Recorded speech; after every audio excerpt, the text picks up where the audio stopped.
신실하신 우리 주님의 은총이 오늘 이 새벽에도 기도의 자리에 서신 교우 여러분 모두와 함께 하기를 기원합니다. 여러분 잘 아실 만한 속담 가운데 개구리 올챙이적 생각 못한다는 말이 있습니다. 아마 다들 잘 알고 계시리라 생각되는데요. 형편이나 사정이 이전에 비해서 훨씬 나아진 사람이 지난날 자신의 어렵던 시절을 다 잊어버린 것처럼 방자하게 말하거나 행동할 때 우리는 개구리 올챙이적 생각 못한다는 말로 핀잔을 주곤 합니다. 오늘 본문에서 모세가 이스라엘 백성들에게 전하는 메시지의 바탕에는 바로 그러한 염려가 깔려 있는 것 같아요. 너희가 가나안 땅에 들어가서 풍요를 누리게 되었을 때 절대로 지난 날을 잊어서는 안 된다. 애굽에서 하염없이 종살이하던 너희들이 아무런 수고도 없이 집과 성읍과 우물을 얻고 또 심지도 않았던 포도나무와 감람나무를 얻었을 때에 그 부요함에 도취되어서 지나온 과거를 결코 잊어서는 안 된다는 거예요. 그렇게 개구리 올챙이적 생각 못하는 우를 범해서는 아니 된다는 겁니다. 그런데 여러분, 이 모든 것보다 더 중요한 일이 있습니다. 지난 날을 잊지 않는 것도 중요하지만 그것보다 더욱 중요한 것은 그 모든 역사의 굴곡 가운데 함께 하신 하나님, 노예살이하던 히브리 민족에게 약속과 풍요의 땅을 허락하신 여호와 하나님을 잊지 않고 오직 그분만을 섬기는 것입니다. 오늘 본문 12절과 13절이 다음과 같이 전하는 것처럼 말이죠. 너는 조심하여 너를 애굽 땅 종되었던 집에서 인도하여 내신 여호와를 잊지 말고 내 하나님 여호와를 경외하며 그를 섬기며 그의 이름으로 맹세할 것이니라. 아멘. 그러나 여러분 잘 아시는 것처럼 사람은 참 간사합니다. 그래서 하나님의 은혜에 도취되어 있다가도 시간이 조금 흐르면 이내 받은 그 은혜를 아주 망각해버리고 말죠. 하나님께서 친히 홍해가 열리는 기적을 나타내시고 만나와 메추라기로 먹이시고 또 바위에서 물이 터져 나오는 신비로운 역사를 보여주셔도 시간이 지나면 사람은 그 놀라운 은혜들을 다 잊어버리기 일쑤입니다. 그래서 모세는 당부하고 또 당부하는 거예요. 너희는 여호와를 잊지 말고 그를 섬기며 다른 백성의 신들을 따르지 말라. 이렇게 강조하여 말하는 것이죠. 왜냐하면 모세가 오늘 그렇게 표현하는 것처럼 하나님은 질투하시는 분이기 때문입니다. 앞선 신명기 4장에서도 그리고 5장에서도 누차 사용했던 이 질투하시는 하나님이라는 표현을 모세는 오늘 본문에서도 강조하듯이 한 번 더 반복해서 사용하고 있는데요. 여러분 지난주에도 이 새벽 시간에 한번 말씀을 드렸듯이 질투라고 하는 것은 상대를 소유하려는 강한 감정을 의미합니다. 그러니까 하나님께서 질투하신다는 표현은 하나님께서 자기 백성들을 지키시고자 하는 맹렬한 사랑을 품고 계시다는 거예요. 그러나 우리는 이러한 사랑의 깊이를 망각한 채 때때로 하나님이 계셔야 할 그 자리에 우상들을 세워놓고 살아갈 때가 참 많습니다. 지난 주간에 한국교회 사가인 이덕주 선생님의 자서전을 잠깐 펼쳐 읽다가 제가 크게 감동했던 대목이 있었습니다. 그 챕터의 제목이 바로 부엌에서 만난 질투하시는 하나님이었는데요. 여기에서 이덕주 선생은 자신의 어머님께서 겪었던 일화를 하나 소개합니다.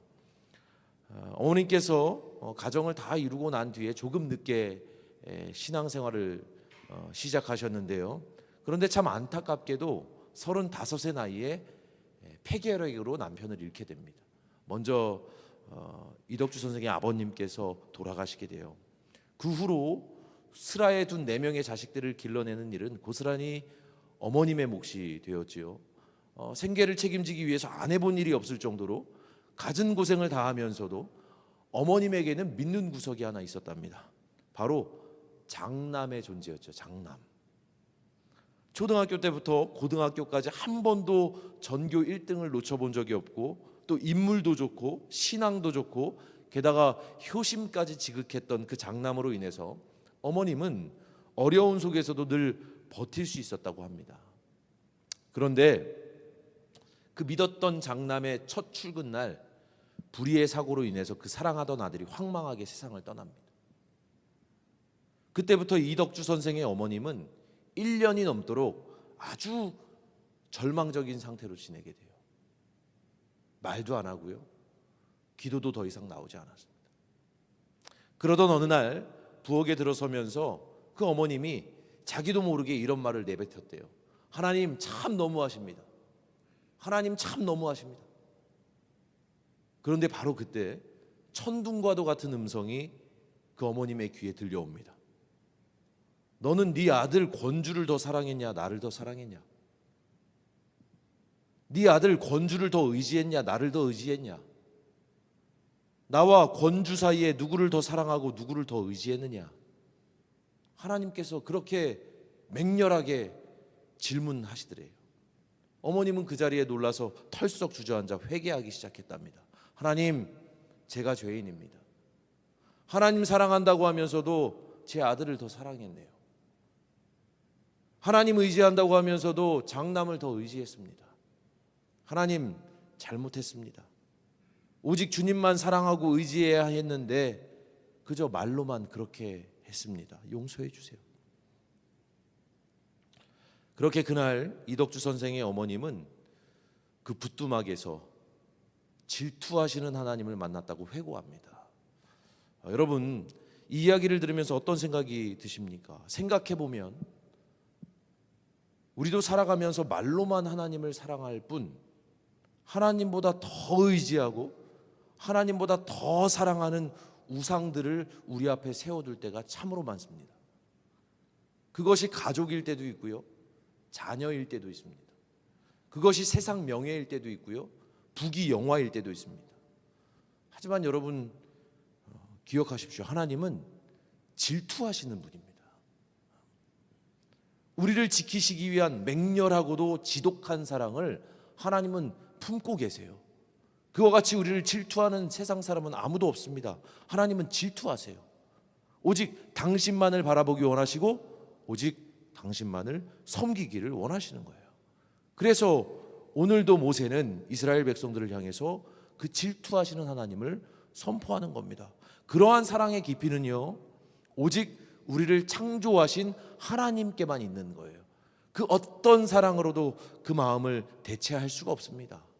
그 사랑의 깊이를 대체할 수 없는 것이죠. 여러분, 이러한 사실을 오늘 이 새벽에 마음에 깊이 새기시고 여호와 하나님의 은혜를 기억하며 세상의 헛된 우상이 아니라 내가 원하고 바라는 그 으뜸되는 자리에 하나님 대신 어떤 우상을 세워놓는 것이 아니라 오직 주님만을 섬기기로, 오직 주님만을 앙망하며 하나님만을 신뢰하기로 다시 한번 결단하는 저와 여러분 모두가 되기를 살아계신 우리 주님의 이름으로 축원합니다. 기도하겠습니다.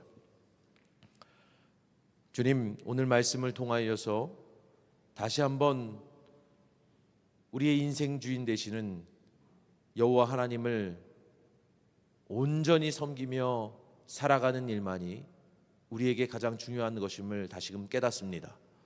하나님, 입술로는 늘 주님 사랑한다고 고백하고 주님만 의지한다고 기도하면서도 때때로 우리는 하나님보다 더 우선된 자리에 다른 무엇을 세워놓고 살지는 않았습니까? 하나님을 신앙한다고 하면서도 우상에게 우리의 마음을 내어주며 살 때가 많지 않았습니까? 이 새벽에 다시금 우리의 삶과 영혼을 되돌아보게 하여 주시고 다시금 결단하게 하여 주시옵소서.